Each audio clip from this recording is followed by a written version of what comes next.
Tambola la mokili omona makambu kasiyaka na République démocratique du Congo, précisément na Kinshasa. Omona makambu si trésor mwana ya limité akufi ndenge nini trésor akufi po akutanaki na metiola ya revenante amemie na musala ake kotika na musala po transport ezalaki difficile. Trésor amonaki yango lokola lokumu azwi mwasi ya meti kasi na suka masolo bakendaki kolala na mwasi ya meti na ndako na ye na Binza ma campagne na tongo la mukaboye ala mukibongo na cimetière likolo ya tombe ya tombo somo tangu trésor abeti di solo ememie na liwa yango to kosolola ngo lelo awa na bino mukili makambo ya ba revenant ba komi na Kinshasa seke mabe ekoti.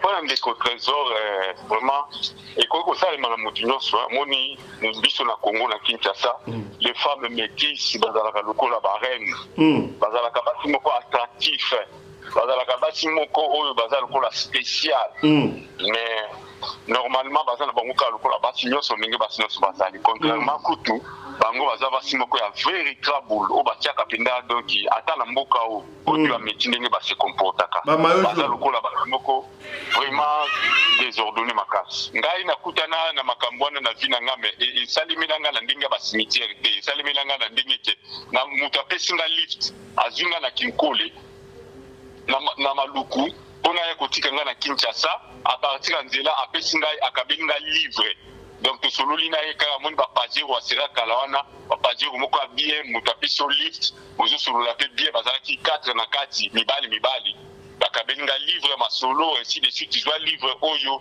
okende nango ekosunga yo na ba étude na moi je croyais peut-être déjà la ba kamba ba mathématiques na kati voilà na quoi on a témoignage ba nzambe ba yoka eza vraiment dangereux donc livre epesa nga ba makambo na bwaka livre wana 3 fois livre zonga na ndako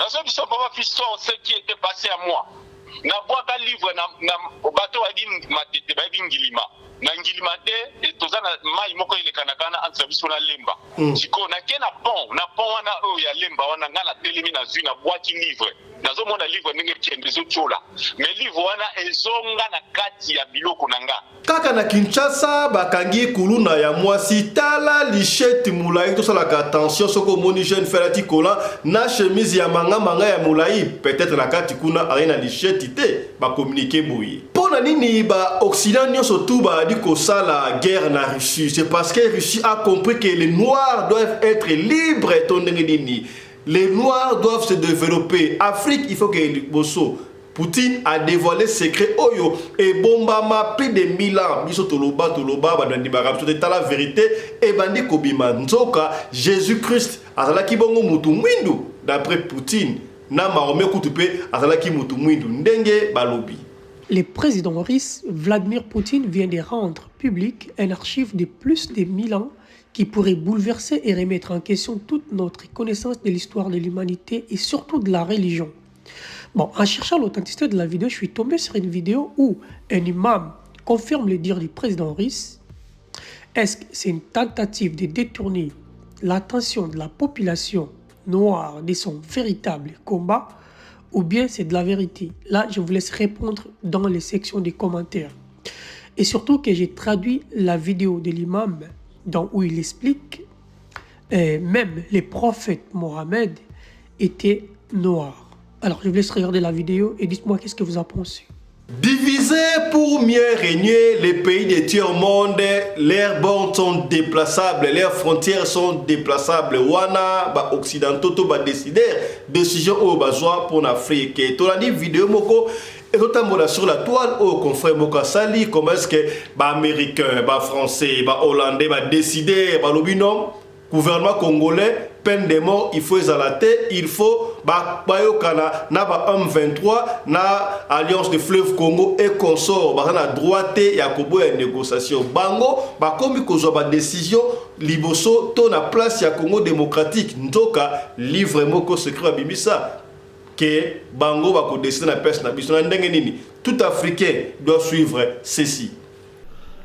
La présente charte a été élaborée à Washington pendant la traite négrière. Ensuite, discrètement négocié à la conférence de Berlin en 1885, pendant que les puissances occidentales se partageaient l'Afrique. Elle a été renégociée secrètement à Yalta au moment du partage du monde en 2 blocs après la Deuxième Guerre mondiale et pendant la création des sociétés des nations, l'ancêtre de l'ONU. Bachir, la source de ce document, je vous le dis, c'est le musée de Tervuren. Tervuren, c'est en Belgique, je crois. Tervuren, c'est en Belgique. Donc nous donnons la source. Si vous allez là-bas, vous allez trouver l'original de ce document. Parce que quand on parle ici, on dit non, il n'y a pas de preuve. Voici la preuve. Donc on donne les sources de l'origine. Rapidement, regardez. Article 1, je vais si vous voulez rapidement. La devise de l'impérialisme, c'est gouverner le monde et contrôler les richesses de la planète. Notre politique est de diviser pour mieux régner, dominer, exploiter et piller pour remplir nos banques et faire d'elles les plus puissantes du monde. Article 2 de la Charte. Aucun pays du tiers-monde ne constitue un État souverain et indépendant. Article 3. Tout pouvoir dans le tiers-monde émane de nous. Nous les exerçons par la pression sur les dirigeants qui ne sont que nos marionnettes. Aucun organe du tiers-monde ne peut s'en attribuer l'exercice. Tous les pays du tiers-monde sont divisibles et leurs frontières déplaçables selon notre volonté. Désormais, pour la côté d'Ambongo na Congo, on a besoin de l'agence, la Western Union, la Manigram, la Johannesburg, l'Afrique du Sud en général, la Pessibino faveur, la Pessibino moyen à côté d'Ambongo. Partout dans la République démocratique du Congo, agence Feuve Express, et ça dit bongo dans Rosentenville, mais on a besoin, il y a aucun décounate, kako bengi numéro de téléphone, on s'est dit transfert na téléphone na yo, malamo kon décounayo partout dans Congo azui, asa na Lubumbashi, asa na Kipushi, asa na Kisangani, na Matadi, Tina Kanyama Kasese et Goma, Boma akuzwa mbongo malamoko, on s'est dit na poto, on ngote na ndekona mbongo na Kinshasa, to à partir de Johannesburg, au Mbongo na Congo RDC, benga bongo bandeku agence Feuve Express. Ba numéro na bango ya kwese koleka wana kasi likambute okobenga bongo ndeko Judith pona Johannesburg transfert d'argent basali mibale okobenga ndeko Judith. Nous profitons pour saluer ndeko Judith. Benga ndeko Judith na plus 27 78 79 53 235 wana ndeko Judith asali yemo côté asali pena ndeko Belinda okobenga Judith to okobenga bongo ndeko Belinda. Numéro 1 ndeko Belinda asali plus 27 68 45 63 157 wala bandeko ya Johannesburg kasi ndeko Lucien azali bongo na mboka ngumba Kinshasa yo ndeko na Kinshasa olingo tina ndeko na mbongo na Afrique du Sud benga kaka Lucien osali M-Pesa to Orange Money mbaramoko ndeko sa partout en Afrique du Sud à kozwa mbongo. Numéro 1 ndeko Lucien ezali plus 243 81 31 44 003 wana ndeko Lucien bandeko ya Lubumbashi batikali pe simate pour la kobenga bandeko ya Lubumbashi benga bandeko ya Lubumbashi. Voilà, on va chercher le numéro ya bandeko ya Lubumbashi Wantanshi. Voilà, ndeko ya Lubumbashi comme on a mami sœur mami au sein de Lubumbashi benga sœur mami na numéro plus 243 81 17 43 388. Vous avez mami na Lubumbashi yaya au salika un peu ça, on a besoin de oya d'agence transfert d'argent kaka yaya au salika un peu ça pas mami et pas Lucien malaboko na Johannesburg awa ndeko na yo partout na Afrique du Sud Cape Town Mafiking akuzwa to posa na Afrique du Sud awa olingo tina mbongo na Congo partout na Congo yo benga na yo kaka ndeko Belinda obengi ndeko Belinda to po bengi ndeko Judith bakosunga yo Feuve Express. Voilà ya bana mboka transfert d'argent autre ba quitter tolobi. Voilà.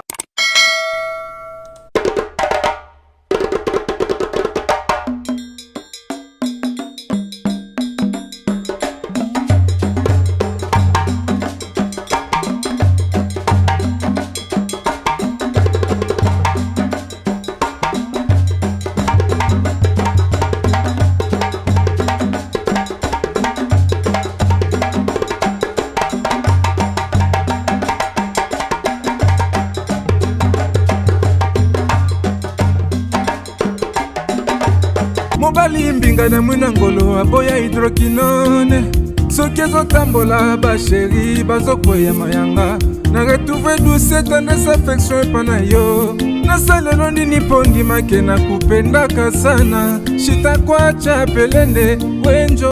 Mbote na bino bandeko balandi ya Radio Lokole Télévision bisika nyos tu bozwami. Merci na confiance pe fidélité bo pesaka tango nyos tout na émission Oyo Radio Lokole masolo et pa wapi to solo laka makambo leka na communauté na biso africaine en général mingi pe na monde solo makambo nyos tout to yaka avant to beta masolo to pesaka yo moins 2-3 informations makambo ezo leka na monde entier on senga na boya so koti na Radio Lokole et loko liboso o tie j'aime après ko tia j'aime yo partager mes informations ou peut-être information oyo ko partager à partir à émission oyo et ko sungande ko moko songolo et sika moko pakala to s'abonner puis to s'abonner ko to s'abonner on a besoin à 20 000 abonnés ka kebelete to baki d'ici fin awa fin ya mois.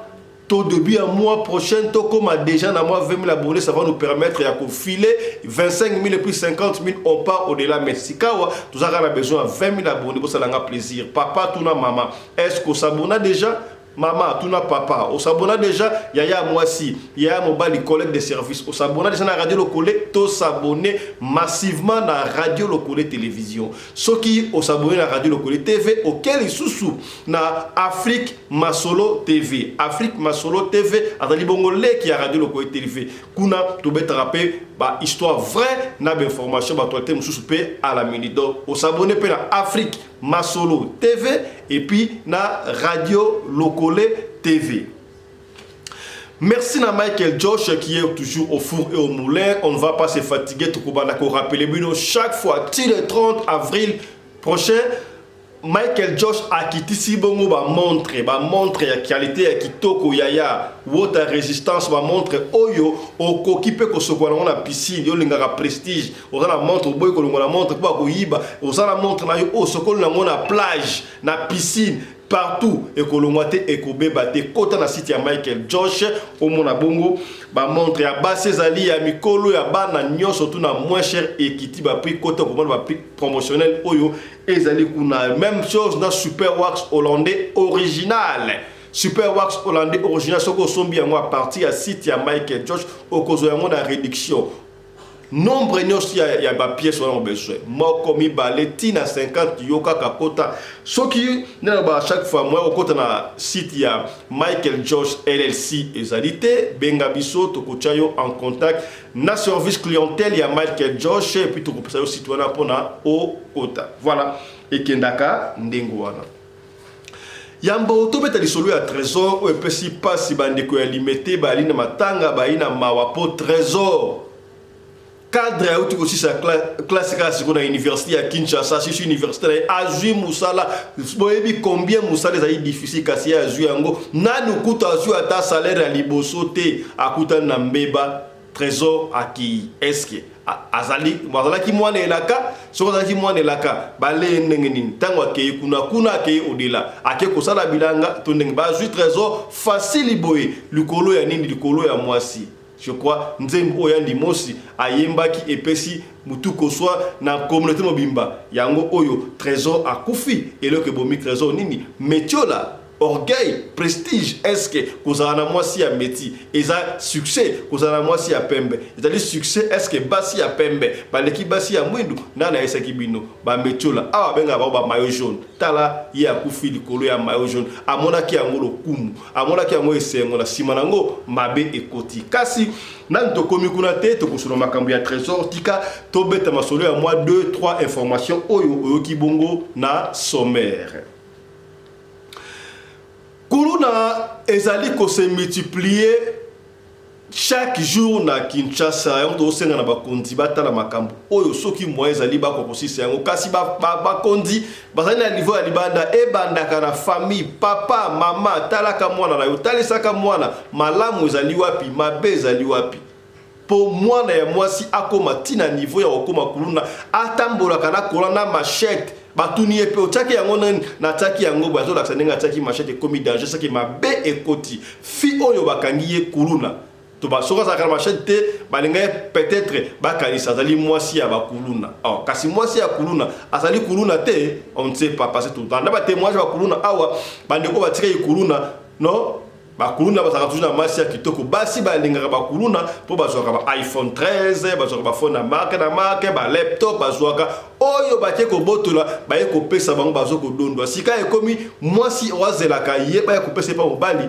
o ayibi siko ye moko akotipe na scène epesi ngai mutu kuswa toloba nini prophétie ya papa Simo Kimbangu ya Vuluzi Kimbangu ebanduki kokukisa matondere nini mundele okoma mutu mwindo okoma mundele ezopesa biso mutu koswa donc obe ça rabisto histoire nyonso tu ya Bible o akoma wana c'est une fausse histoire et ça histoire vraie mais ba tourner yango ya on a senga kana otanga livre ya Congo et Grégor ya teni fit to comprendre makambo ebele to loba awa bandeko bazo ba révélation que Jésus-Christ était noir mais tala comment est-ce que ba changer yango ba changer yango ba komisa Jésus mundele ba komisa nyonso histoire nyonso tu ya Bible et comment nango kaka ba mindele moi je me rappelle acteur préféré na ngai américain oyo Denzel Washington oyo azali pe mosani na Nzambe alingaka a tourner film ya Jésus baboyela ye babi non Jésus n'était pas noir.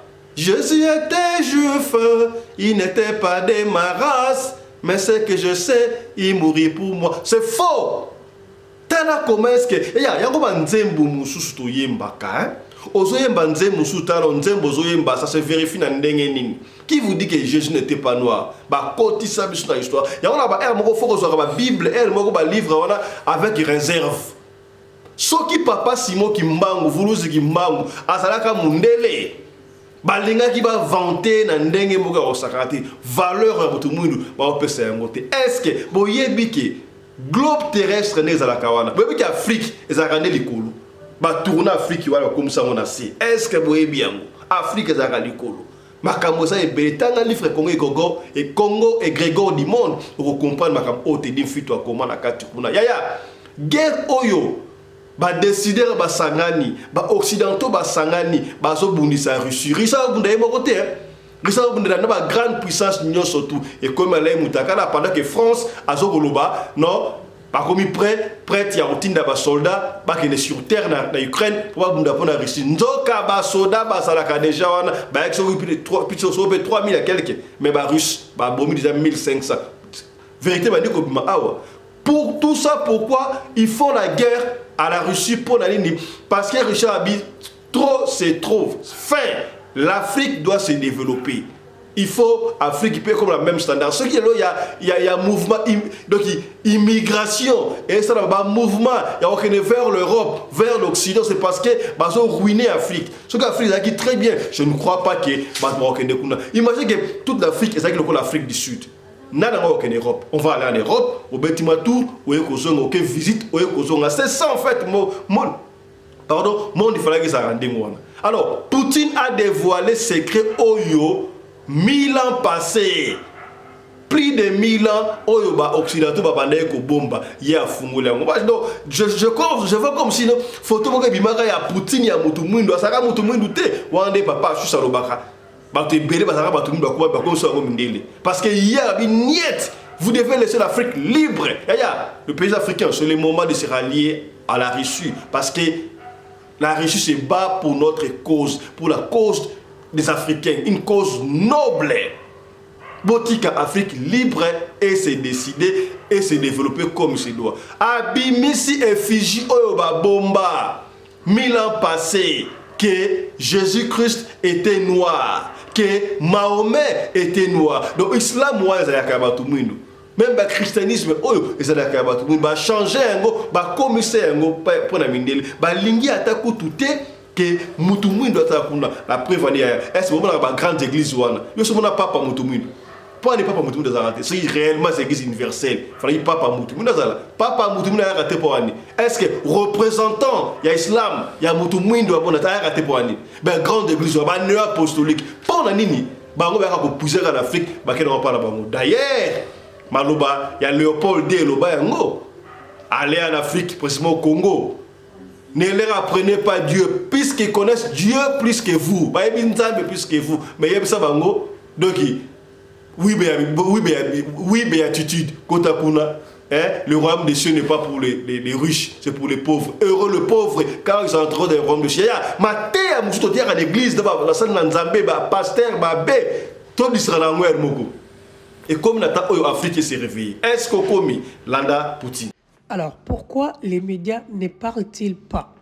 Le président russe Vladimir Poutine vient de rendre public un archive de plus de 1000 ans qui pourrait bouleverser et remettre en question toute notre connaissance de l'histoire de l'humanité et surtout de la religion.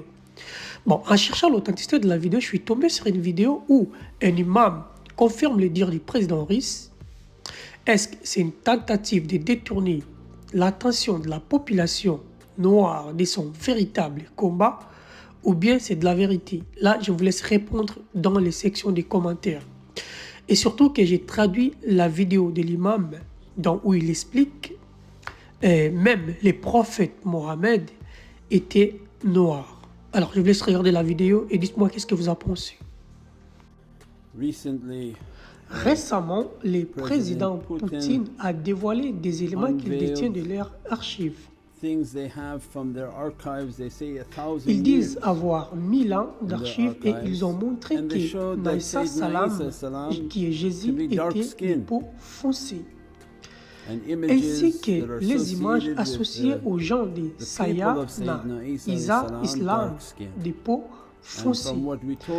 D'après ce que nous avons entendu, les prophètes Mohammed étaient très foncés, comme les 70 000 prophètes d'Allah.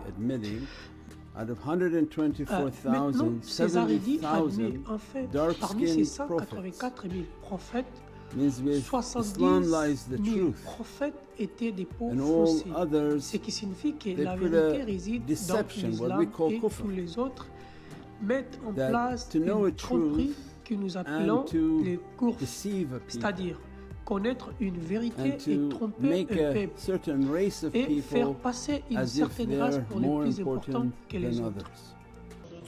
Djambo la famille.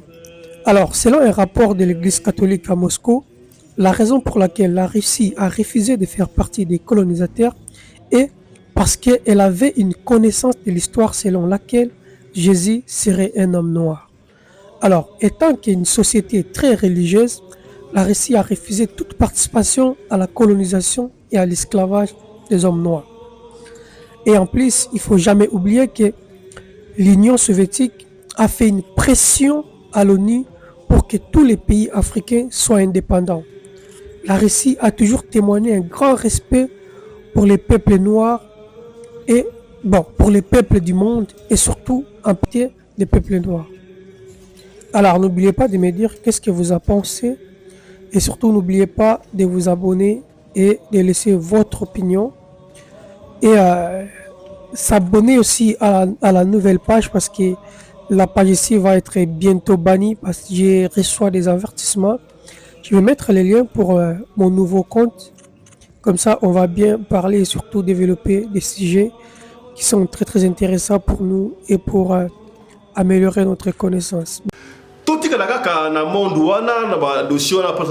vidéo moko sur la toile, un confrère a son analyse abîmé si document où il pas y a des décideurs russes, français, belges, hollandais, gouvernement congolais, il faut ayokana na alliance de fleuve Congo, il y a colonel Nanga et tout le monde qui est na kiwanja, il y a un bien meeting à Kinshasa aux Angoma, ça n'engage que les Italiens du makamana bango ba bundana bango na bango. Voilà. Bayokana M23 et conseil pris ba américain bazoko imposé. Oh, Kasibande quoi la conférence en Italie en Robiango, c'est comme ça, les Congolais réveillez-vous, mais vous allez vous réveiller maintenant, biso am tout le monde makamou wala kala. Pour tout le monde makamou. C'est de l'idiotie. Que notre peuple se lève. Ceux qui boyo kagate na zolo bango na lingala. Mundele azo sakanana biso. Amoni biso ba zoba, amoni biso ba nyama. Balobi boy. États-Unis, Suisse, Canada, Angleterre, Irlande du Nord, na Union européenne mobimba, balobi, toko kanga frontière na bisote, toko construire mur na Rwanda te, toko signer accord na Russie te, tokoki koboya ba nyamulenge na kati ya ba institution na biso il faut baza la représenter, c'est obligatoire. Leur présence, ils doivent avoir un quota. Na armée, na police, na gouvernement, na service national, na service ya renseignement nyonso. Tokoki ko exécuter moratoire ya peine de morte. Nani diplomatie nde l'unique façon ya kosisa bitumba ya est. Toko bunda na Rwanda te. Ah! Oui, oui. Rwanda les protéger. Oui. Na question ya nini il ya faut négociation na M23. Question ya est, il faut tout sur le langue bien pour frontière et Zamala-Mouté entre les deux pays. Il faut frontière, il y a Congo na Rwanda, ba boujango, ba pesa Rwanda ma belé à peu près 300 km. 8 balobi FDLR.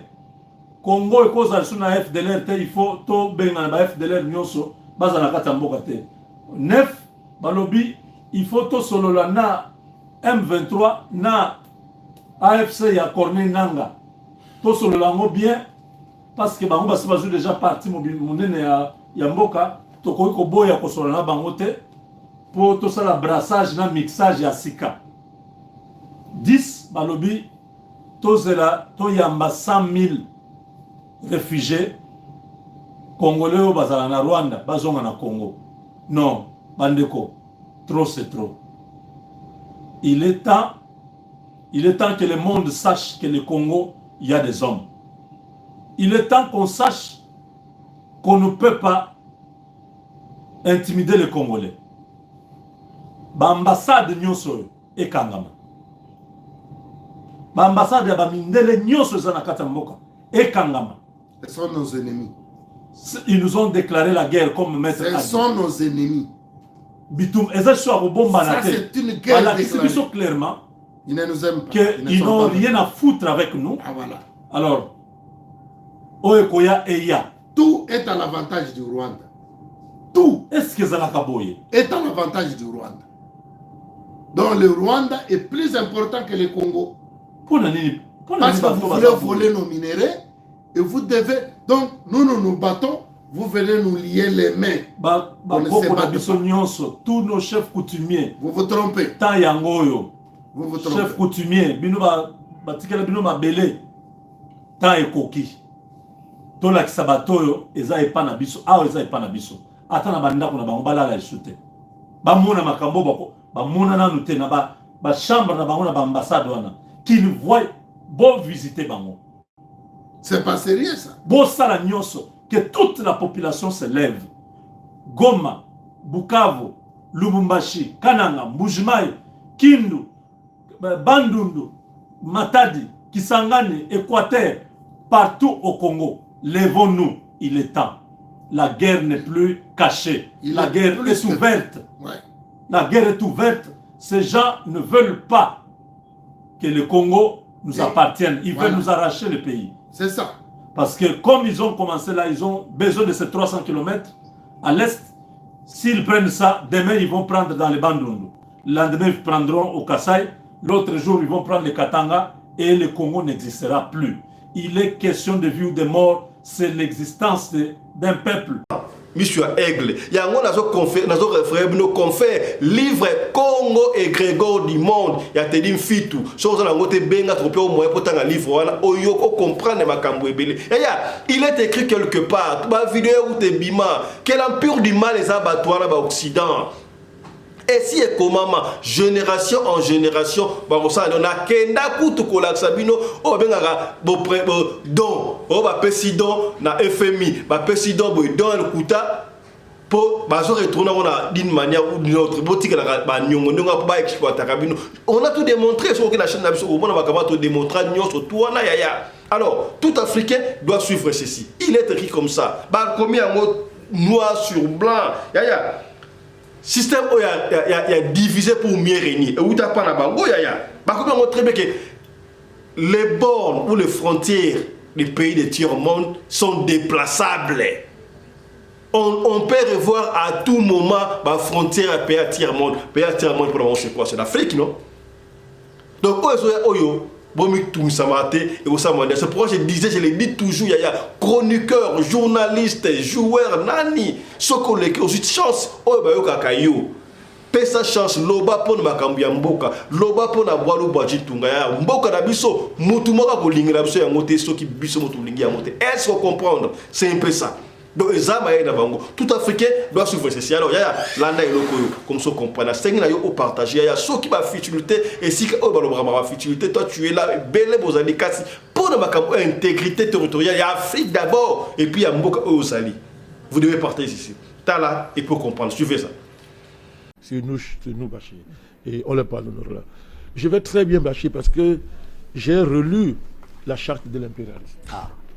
Et j'ai retrouvé, parce qu'on nous demandait ici un jour quelle est la source. Quelle est la source? Oui. Voilà. Alors, Bachir est venu avec la source. La présente charte a été élaborée à Washington pendant la traite négrière. Ensuite, discrètement négociée à la conférence de Berlin en 1885. Pendant que les puissances occidentales se partageaient l'Afrique. Elle a été renégociée secrètement à Yalta au moment du partage du monde en deux blocs après la Deuxième Guerre mondiale et pendant la création des sociétés des nations, l'ancêtre de l'ONU. Bachir, la source de ce document, je vous le dis, c'est le musée de Tervuren. Tervuren, c'est en Belgique, je crois. Tervuren, c'est en Belgique. Donc nous donnons la source. Si vous allez là-bas, vous allez trouver l'original de ce document. Parce que quand on parle ici, on dit non, il n'y a pas de preuve. Voici la preuve. Donc on donne les sources de l'origine. Là, vraiment, regardez. Article 1, je vais survoler rapidement. La devise de l'impérialisme, c'est gouverner le monde et contrôler les richesses de la planète. Notre politique est de diviser pour mieux régner, dominer, exploiter et piller pour remplir nos banques et faire d'elles les plus puissantes du monde. Article 2 de la charte. Aucun pays du tiers-monde ne constitue un État souverain et indépendant. Article 3. Tout pouvoir dans le tiers-monde émane de nous. Nous les exerçons par la pression sur les dirigeants qui ne sont que nos marionnettes. Aucun organe du tiers-monde ne peut s'en attribuer l'exercice. Tous les pays du tiers-monde sont divisibles et leurs frontières déplaçables selon notre volonté. Le respect de l'intégrité territoriale n'existe pas pour le tiers-monde. On va arrêter de la. Il y a combien d'articles à peu près? Non, c'est beaucoup. Je survole, appelez-vous. Tout pouvoir et gouvernement établi par nous est légal, légitime et démocratique, article 6. Mais tout autre pouvoir ou gouvernement qui n'émane pas de nous est illégal, illégitime et dictatorial, quelle que soit sa forme et sa légitimité. Tout pouvoir qui oppose la moindre résistance à nos injonctions perd par le fait même sa légalité, sa légitimité et sa crédibilité. Il doit disparaître. Article 11. La liberté d'expression, la liberté d'association et les droits de l'homme n'ont de sens que dans le pays où les dirigeants s'opposent à notre volonté. J'ai écouté très bien. Article 17, je saute. Notre aide doit être accompagnée de recommandations fortes de nature à empêcher et briser toute action de développement des pays du tiers-monde. Article 18. Nos armées doivent toujours être plus fortes et plus puissantes que les armées des pays du tiers-monde. La limitation et l'interdiction d'armes de destruction massive ne nous concernent pas, mais les autres. Nos armées doivent s'entraider et s'unir dans la guerre contre l'armée d'un pays faible pour afficher notre suprématie et se faire craindre par les pays du tiers-monde. Toute intervention militaire, Bachir, a pour objectif de protéger nos intérêts et ceux de nos valets. Toute opération d'évacuation des ressortissants des pays occidentaux cache notre mission réelle, celle de protéger nos intérêts et ceux de nos valets. Je termine par l'ONU. Écoutez bien, article 22. L'ONU est notre instrument. Nous devons l'utiliser contre nos ennemis et les pays du tiers-monde pour protéger nos intérêts. Article 23. Notre objectif est de déstabiliser et détruire les régimes qui nous sont hostiles et installer nos marionnettes sous la protection de nos militaires, sous la couverture des mandats des forces de l'ONU. M. Bachir, écoutez bien. Les résolutions de l'ONU sont des tests qui nous donnent le droit et les moyens de frapper, de tuer et de détruire les pays dont les dirigeants et les peuples qui refusent de se soumettre à nos injonctions sous la couverture des résolutions du Conseil de sécurité de l'ONU. Mon cher Bachir, je termine par là. Notre devoir, article 25, est de maintenir l'Afrique et d'autres pays du monde dans le sous-développement. Installer la misère, la division, les guerres, le chaos pour les dominer, les exploiter et les piller, ouvrez vos oreilles, à travers les missions des Nations Unies, mon cher Bachir. Et notre règle d'or, article 26, est la liquidation physique des leaders et dirigeants nationalistes du tiers-monde. Alors Parce là, que je ne continue pas. ouais. Charte de l'impérialisme. Je vous dis, on en a demandé déjà par la source. Ouais. Tervuren se trouve le musée royal de l'Afrique centrale. Tervuren est une commune néerlandophone de Belgique, située en région flamande, dans la province du Brabant flamand. Tervuren, ouais. On donne les sources, on donne le lieu. Très bien. Et ça libongo ba water résistance, c'est-à-dire que montre au côté dans la tamai na piscine au sokoi nango ekobe bate ekota kamaite a ça une réduction ba prix bokota bongo na site Michael Josh bongo na ba prix ndenge ba réduire ba prix.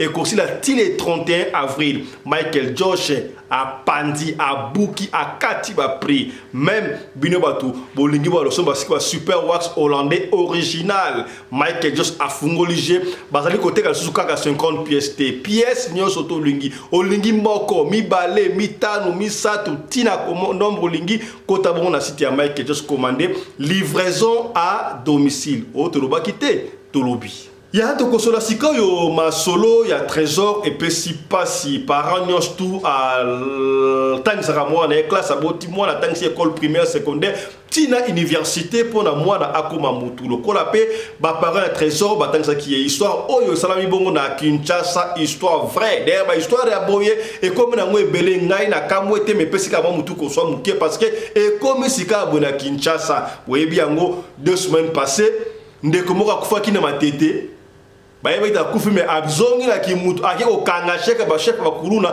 akena eti na commissariat kena kanyi mutu oya za kuluna ya porta ki plainte atiki pe adresse na ina kombo tango bake ko luka me yo kanga mutu awa ozo ya tende ba bino ndeko akufa ki ça fait 1 mois donc makambo de comme na Kinshasa makambo tout monde na ba West Afrique na ba Nigeria na ba Cameroun bisika e komi na Kinshasa ki makambo komi mabe ya kosakarati lokola pe histoire ya trésor ya et trésor assis que laisse na université à Kinshasa Azui Moussala na ville quelque part côté à Rond-Point Forestcom trésor afin d'agana limité bah détails sont limités quand tu mais limité mais trésor chaque jour à Bimakana Tongo aye Azui transport na 7e rue quand vous la biswana zando et taxi express va accueillir na ville trésor abimé à tel migro kola ba tout nyos baté makanari boyebi yango très bien ndenge zalaka.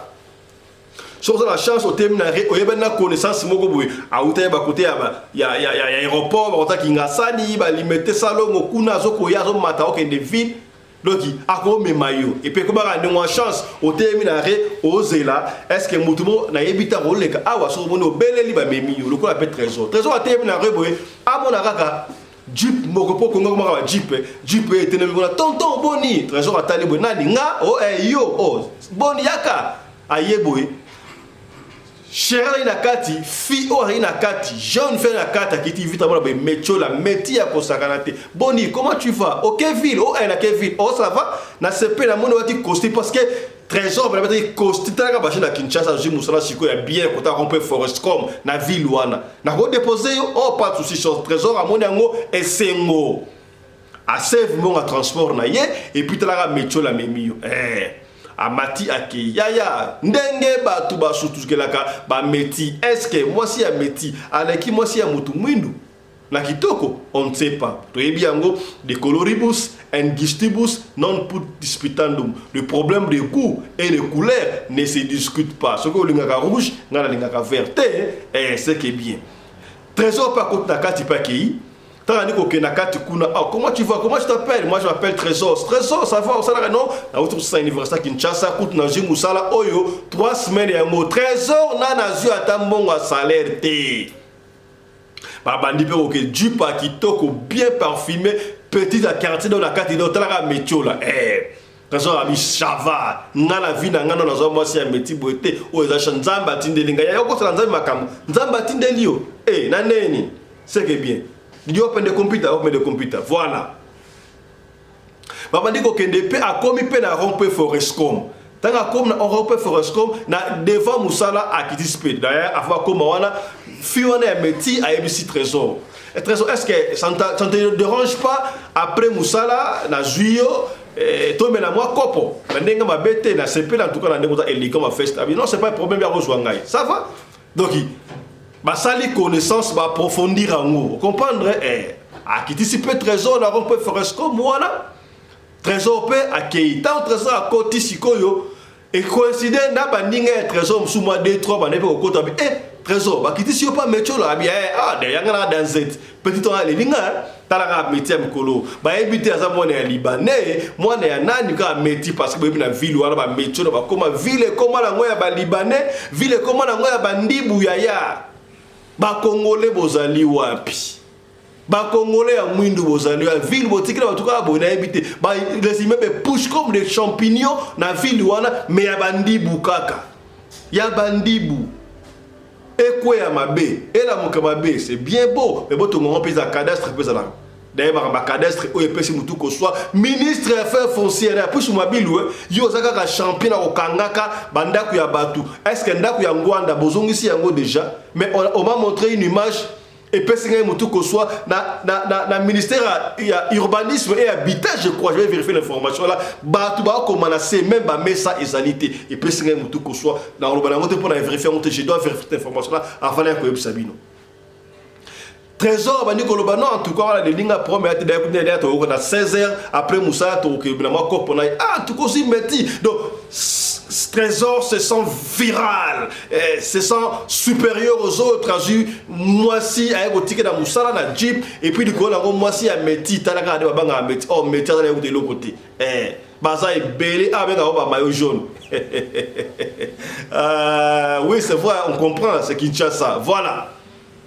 Bref 16h peut-être un coquille donc trésor a comment qui mouté ma moto kaka 16h koka c'est répété et coquille ba de kobima après ça qu'il numéro de téléphone té et le comme côté mais à 16h tango ba trésor ba bima parce qu'il y a des gens ba ning o ba mona quitté musu pour la témé biga congolais qui no le susu donc il y a pela qui mona meso ba ngo kita ba yeba bimi siko ba côté de la Jeep ya moi si on a Meti et c'est là déjà trésor. Bandinga trésor ba mona qui peut moi sur une très jolie fille.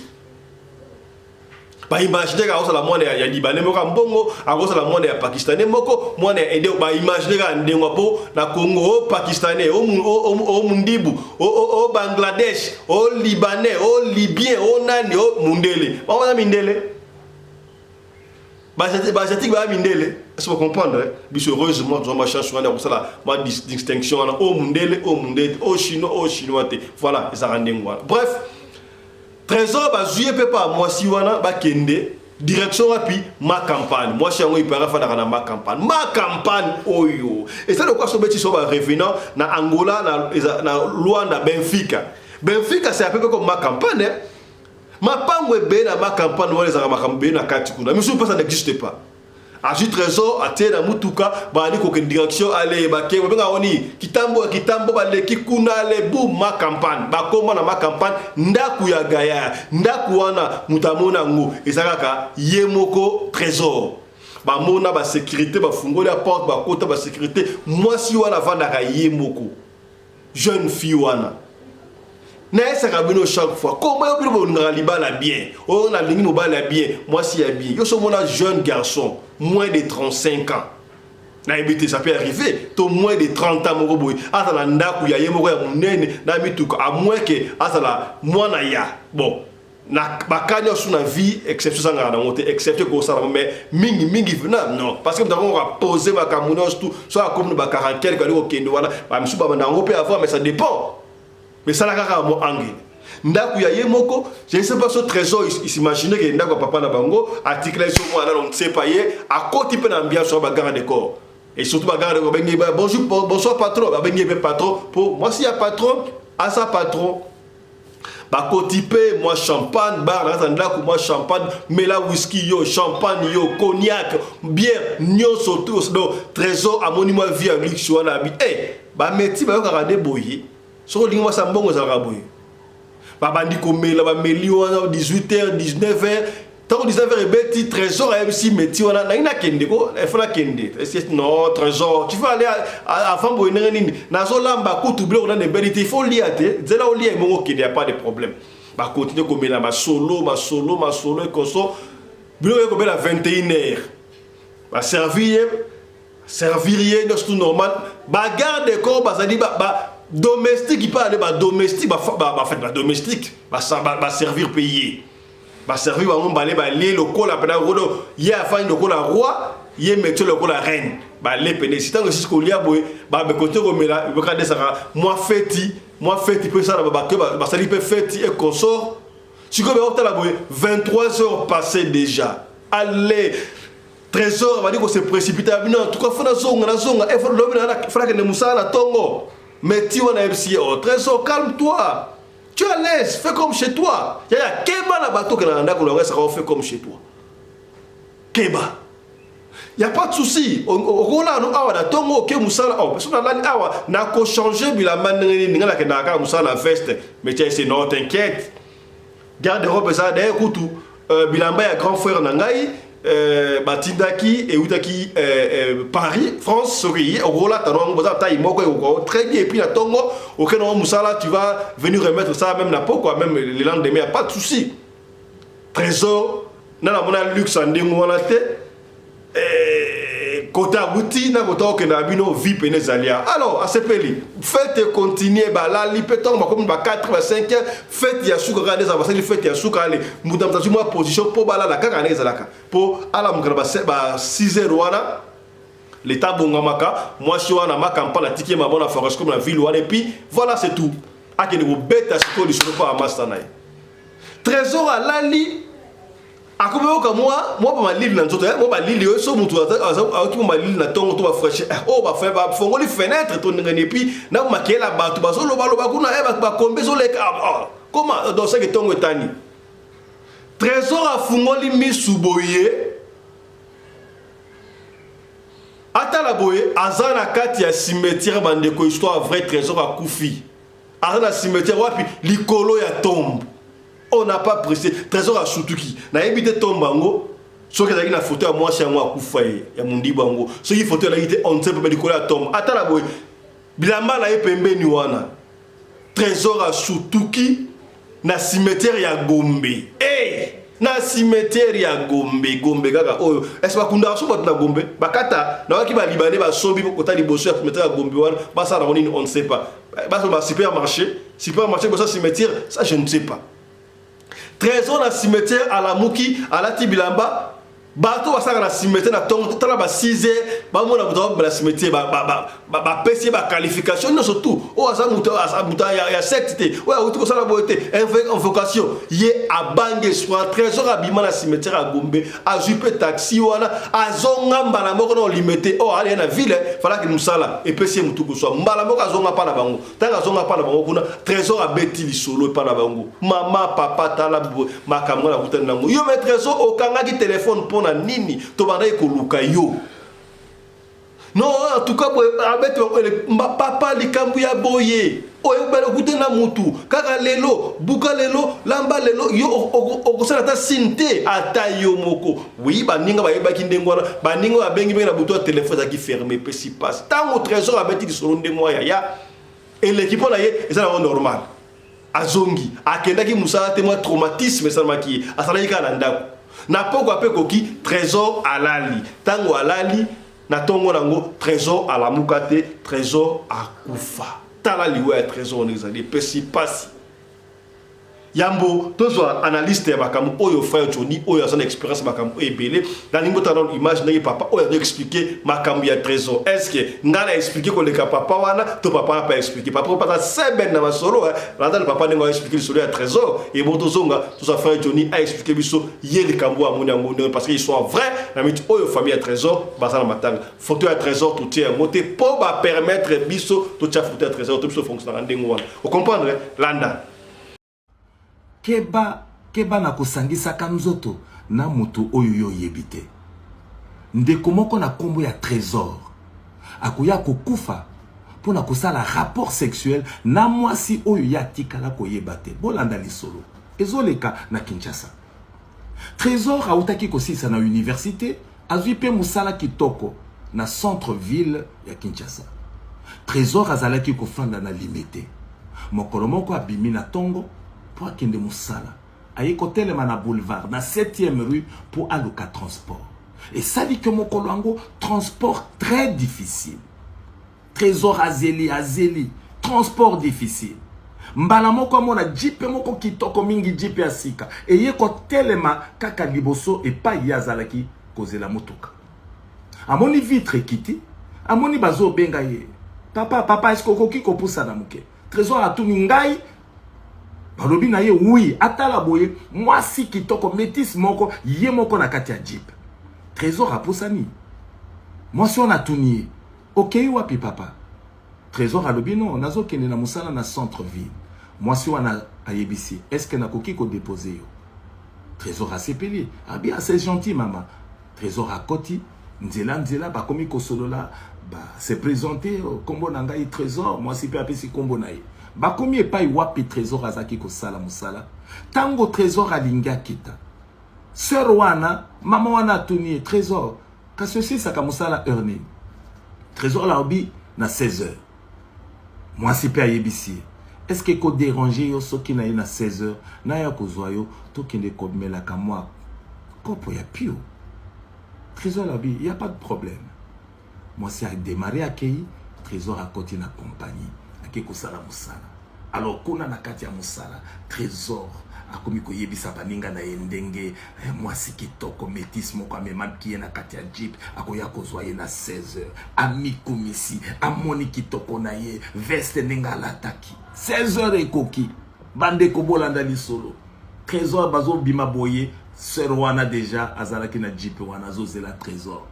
Trésor apesi au revoir na baninga, akoti na jeep. Sœur wana yebisie, tokena nuna ndako nanga. Na sima tokoye bandege tokosala. Bazui direction Binza ma campagne. Tango bazo koma liboso lopango, mama na villa. Nazo lo bana bino mama na villa, ba garde bazo fungola portail pour jeep ekota. Ba koti piscine na mopanzi. Bo imagine ka ba villa ya modèle wana. Ba kiti ba fungoli ndako ba koti ba s'installer na salon. Bon, ba milangi ya champagne bimi, ba komi komela champagne. Donc comment qu'il est vers 18h 19h. Trésor a proposé à Zonga et réseau pour ça. Maman a yebisi mais Trésor au lieu na nous bazo lamba. Zela toli ya bongo okende. Parce ici kolamba bache biloko na mesa, papa di kolia bazo solo la bazo seka, masanga ezo sopana bazo mela bakuiti pe et mati. Tango bakuiti mati, butu e komi 23h, maman wana yebisi Trésor abi oh, komi tungisate la kaka. D'ailleurs nazana bilamba moke utaki na Paris et zaya na sika, soki ko sengo se o la ta bilamba sika lobi, problème ezate ozo elambe ko kayo okena. Trésor a lali. Lali basali ba rapport sexuel. Vers 5h du matin. Fraîcheur moko et lati Trésor a sotoki a occupé mingongo ya batondire na kamwa mosika. Oh, Trésor a baloka boye azali susu na kati ya ndako te. Botu nanga zawapi. Trésor aza na kati ya cimetière. A sotoki na kati ya cimetière alali likolo ya tombeau. Histoire vraie. Bilamba na ye na mopanzi. Bato musu ba komota la ye na mosika. Cimetière, nazana cimetière. Alamuki, alati bilamba. Trésor, abimi po aloka. Nzela ya kozonga ndako. Aloki transport azongi ndako. Afandisi libota na ye. Abeti lisolo. Kaka mokolo wana na pokwa. Trésor akufa. Trésor asalaki rapport na esprit. Trésor akufi pona lokoso ya nzoto. Convoitise de la chair. Balingami tokeba mokiliza ya kokufa.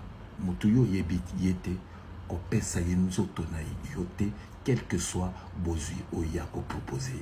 Bauti kolanda ndenge papa a expliqué makamu oye bandi ko salama na Kinshasa nge pesa nge mutu ko so po e komiti na Kinshasa makamu oto bade ko mona wakara ba Afrique musu ba mso Afrique mais e komi na Kinshasa elingi ko laksa nini na ote koloba aba wala ki semaine passée na matete oni britannique ndeko moko akufa na ki DJ azongi akangi chef makuluna ake ko tika ye na police nous avons des bonnes koufa na des comme ça trésor et pesinga mutu kuswa to ko yamba na bino analyste na biso munene maksolo o ya marque oyo frère Johnny mbote na yo mbote ndeko Fiston Pelende papa na Sadek. Voilà, aux abisso, la moni beba zo le lacuna, oyo ki lisolo ya ndeko trésor, moi commentaire, moi analyse na yo, lecture na yo par rapport à l'histoire de ndeko trésor zani. Bon, pour ndeko trésor vraiment et ko ça les malamutinyo so moni biso na Congo na Kinshasa, les femmes métisses bazala lokola ba reine. Bazala kabati moko attractif. Bazala kabati moko oyo bazala lokola spécial. Mais normalement bazana bango ka lokola basi nyonso ndenge basi nyonso bazali contrairement kutu bango baza basi moko ya véritable o batiaka penda donc ata na mboka o oyo ba meti ndenge ba se comportaka baza lokola basi moko vraiment désordonné makasi. Mais comme na Congo bayebi ke les Congolais sont toujours faibles devant ya basi ba biloko moko ndenge wana et ça peut arriver à tout le monde. Mais ma benaye sikoyo ma benaye trésor et ça les maki qui il n'a pas azotita ya kuluka basali na nzambe te tango akutana likamba lulenge wana il allait nier akende kuluka basali na nzambe ata to lobi basali na nzambe na Kinshasa et comment ya badute ainsi de suite mais ngaba senga mbongo tango mutu déjà andimi kokende kuluka nzambe c'est-à-dire aza quand même na point moko ya départ ya malamu na place ya fandi na kati ya limete wana toza na pasteur na biso Kabundu Alessa il peut aller là-bas il peut aller se réfugier là parce que nzambe atala kande motema atala kana baction libanda te atala ndi motema ndingo mingi nike no parce que nzambe nda faute na été ce qu'on tali bien déjà faute na été mais azala kine na imprudence voyez avec une imprudence parce que koyeba na mutu le même jour comme le kola pondo matanga ba buti mokolomoko ba tuti mokolomoko ba lié mokolomoko là ce n'est pas bon atako yomo na mobali il faut quand même kozala na moi autre dengi moi rigueur wana ya komona parce que moi si mutabanda kiyo donc il faut qu'on la kisape ke oza quand même mobali wa kokote le mal kola ba danger wana mais tant ami pesi kaka yemoko ami ke ndengi wana autopsie penda faute totalité mais itilike faute na yeko koma à partir ya kobanga kozanga kuluka nzambe po eloko wana sali milio des gens dike awa na lala kina mutu mais na lamuki likola cimetière c'est-à-dire ezalaki mutu te ezalaki esprit atanga memaki wana memaki ka na cimetière memaki na ndako te d'abord mutu ka ya kota wana ezaki cercueil et ce n'était pas mutu ka normal ya mutu ka ezalaki cercueil papa Fiston ce qui nzamba fongoli o miso ya molimo miso kaka ya molimo o soki bafongole liongo okokima na bato bazalaka pembeni bamaso bayaka pembeni nyonso okokima bango parce que banda komona makambo eza kati na bango oyo ke okosupporte yango te na mokolo moko na mbala moko nasengaka nkolo na bikolo fongolanga miso ya molimo kolo afongolinga miso ya molimo papa Fiston nayebi yo nakoka kosupporte yango te nakokaki te nakoki te na bisi nkolo 3 jours ka pamba na bisi nkolo abite kolo pardon longola miso molimo ko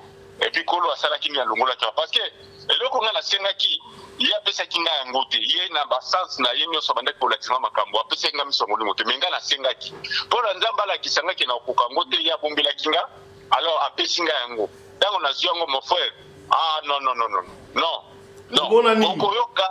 okoyoka somo moko inexplicable tango bafungola ko bisu omona nini donc la miso molimo ozo momena moi ndete mona kana moi biloko to mona ka ba mituka ba to ainsi de suite maintenant yo komona ba esprit ozo tambola na ba esprit ozo tambola yango moko na mituka ozo tambola za bien te biloko wana nyonso yo komona ngo donc kozali loko moko te ko bombanela ndoki nyonso aluka ka liboso na yo na ndako na bino na pango na bino na famille na bino nyonso komona donc vraiment eza na bato baza na mitema ya makasi nde bakosupporte motema wana neti motema na nga boye na okukango te donc yango nasenga nzambe na bi nzambe pardon longola ngango et puis elongwaka le même jour donc vraiment est-ce que makambo wana peza fréquent est-ce ça tobete masolo ebele ya marko ya mutu alali alamki na cimetière masolo ndenge wana eza fréquent ezosala qu'est-ce qui ne va pas Ya, ezali kosalema partout dans le monde.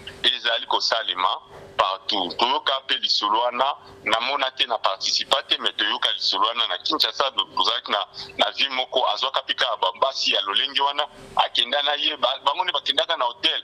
Bakoti na hotel après ko hotel ko bimkola la lali na tongo la mukabwazani na cimetière.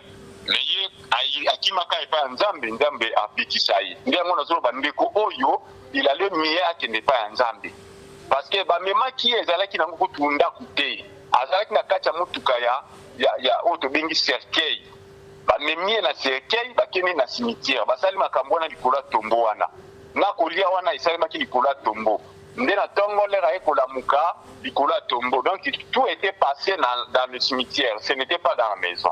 Ezaki gombete ba gombe ceux qui pembi ndabazolo bana ezaki na ngokaka ko blind. Donc, mutu aza nzambe te akomona makambo wana te.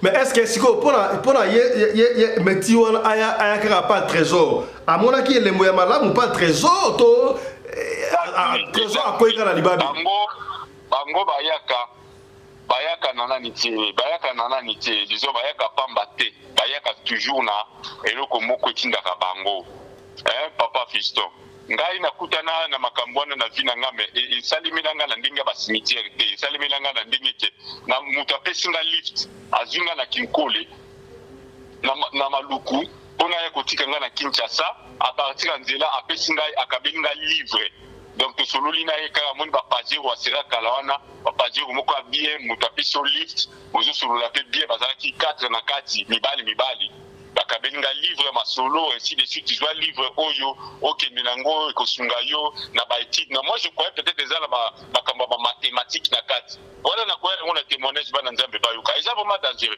donc livre epesa nga ba makambo na bwaka livre wana 3 fois livre zonga na ndako dans ce biso papa fiston ce qui était passé à moi na bwaka livre na bato wa din matete ba bingilima na ngilima te toza na mai moko ilekanakana entre biso na lemba siko na ke na pont wana oyo ya lemba wana nga na telemi na zwi na bwaki livre nazomona livre ndenge kende ezochola mais livre wana ezonga na kati ya biloko na nga 3 fois.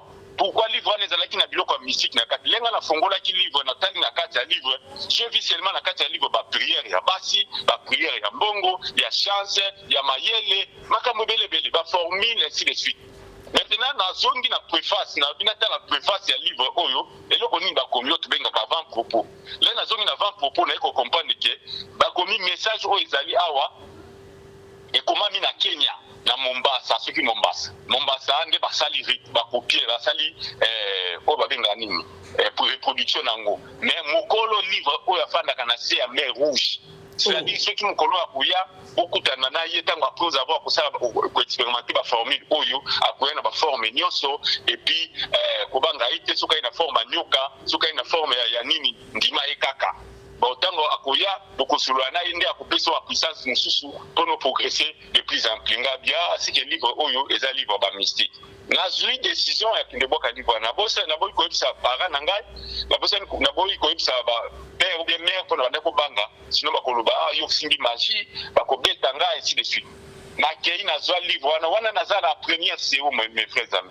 na kei na bwaki livre wana na mai na bwaki livre choli echoli ezomona kuna livre kei na zongi nanga na bosana nanga na chambre nanga na zalaki na moi armoire nanga na ndako tsa bakai nanga ba livre nanga ainsi de suite je me suis la mukika bana mi boke na préparer na bongisa moi chambre moi na mbala lobika fuza moi propre tango nazo fongola ba livre na bongisa moi bakai na moni livre wana na kati na zalaki émotionné ngabi est-ce que livre oyo na boka kiango be na boka kite donc na komona ngo lokola ndoto ngabi non donc il faut na koma school date na date na komi papa na kai na ngaya otobengaka journal de classe na komi ainsi de suite na fandi sango wana na ziango deuxième fois na kina bua kiango na bua kili bwana choni eke ngabi sava na bosanga ngo na zongi na palais 3 mois après kaka ba sende de sala ka chambre na moni lisusu livre wana donc là na moni livre wana ngala bino oyo eza déjà problème na keko bete la vie na biso moko boya ngilima wana vie Henri azalaki metibo na betele lisolo nga bive dans la livre moko naza nango eza ma makambo bele na kati mais livre wana na bwaki yango deux fois livre zozonga siko livre wana na ebite ndenge na kosala pona banda ko banga ko yebisa ba para na ke ko yebisa via quartier bi meme na ngango nga ba biloko abuni ngabi okelinga kana ke na PCV via zwi yango sali na muka ka 3 jours apamba akongo benganga petit akoza bon na yo ngalo zo banga bonga bilge yo senga kingai zwa yango kaka petit ce qui bongo to ko kala zwa kaka eloko na azo isenga ngo par force siko deuxième troisième tour wana nabi ok loko les aboye il faut na tiali libanga na kango na singa na libanga problème c'est dinga ka bien te na mana dingisa ngo penda na mai na kenga na libanga na nini ya bwa ka livre wana livre kenda et 3 fois ezongela ngai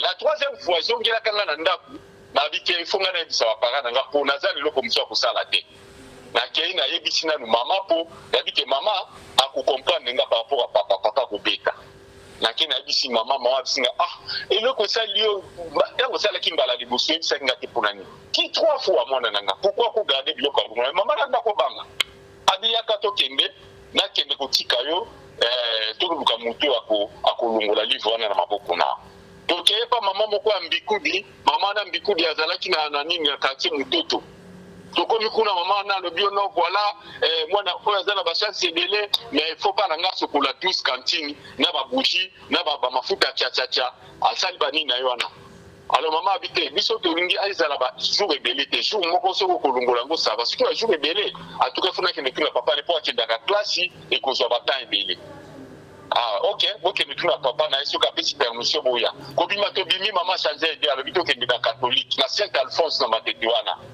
to keye pa basango to kuta na sango moko sango wana ya bibiso to tuni atuni biso problème to expliquer abi bo pesa nga livre wana to pesa livre akwa kele ngomo ba mai na bango ya ko benit wana et azima kurusu na ya papolinga nelongi ayo siso bokenga nde livrezo ebunga kina maboko nanga donc pendant livre wana kenga donc eza na ba danger permanent o eza na mukili oyo ke biso wana na nzambe to yebaka te basi mibali biso tu toza kaka na système soki osali erreur et que oza na place ya kobatama te oza na place ya kodiembika te bakodiembela yo mpe bakobenda yo kokende ndenge omoni mwana oyo soki trésor soki nani bazwi soki junior bazwi kaka boye mais kozanga nde prudence il fallait azala prudent amonaki noko ezala déjà koavertir il fallait luka nzambe.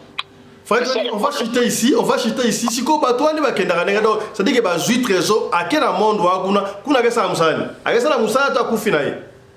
Bon, omoni nzoto wana oyo ezongaki epa ya nanda kuna bango. C'était vraiment nzoto apamba. Molimo na etikalaki déjà. Molimo na ye ezalaki déjà kuna. Bazongisika nzoto apamba po basala cérémonie ya kokende tika na cimetière. Donc le corps wana ko traîner likolo ya cimetière mosusu ke il faut famille na bango bazwana ba dépense ainsi de suite bakende kotika nzoto wana na place oyo bango bakende tika nde bango na butu bakoya kobimisa ye akene mobimba aza kutu ata moto akufite ba déplacer ka na monde akufi na ete si okuna kesa msala mosusu eza pasi ndeko. Merci beaucoup Frère Johnny na tano na mkola lelo. Merci ndeko nanga merci mingi bana nzambe bazala kaka prudent po bilinga peza mabe ko ngaka mobali mukolo moko mwasi mukolo moko kende ngai eza la kanini eza nini vraiment il faut qu'on soit quand même prudent qu'on soit peine à auto bengi quand même qui mobilité oh la ça peut causer mobile vous avez fier dans nzoto na yo hein. Voilà, Frère Johnny, déjà témoignage d'ailleurs, on a témoignage d'ailleurs, to PC Espace samedi prochain na émission Air du Seigneur. Ça va, bah donc c'est là samedi prochain. Merci beaucoup. Na 16h heure de Paris. Na émission Air du Seigneur. Amen. Tout ça. Merci beaucoup. Voilà bandeko to sukila biso awa joka boki histoire ya trésor, soki histoire oyo édifié ote intéressé ote tant yo partager on peut être ndeko moko akotala kuna ekosunga ye esika azali. Yo muto otala biso soki ozali na pour ça ya couper l'histoire na notre beta benga biso pesa histoire to kubeta yango kaka nde muto beta yango. Soko nto tanga kombo to ka kombo. Soko nto la sa photo to sa photo. Soki po boy photo la sama to tanga pe kombo te to kubeta ngaka na ndenga mayele pour édifier bato. Allez Merci na Chris Larise Pelende, réalisateur à émission Oyo, ya émission Oyo yena assistante na ye Winnie Larise Pelende. Merci na Claudine Larise Pelende qui est toujours de l'autre côté à régie. Nous sommes à Biango sous la coordination il y a Mama Naomi Larise Pelende, la femme à la taille d'une tige de spaghetti, ni courbure ni virage. Allez, portez-vous bien, santé de fer à tous. Chap chap et tchara.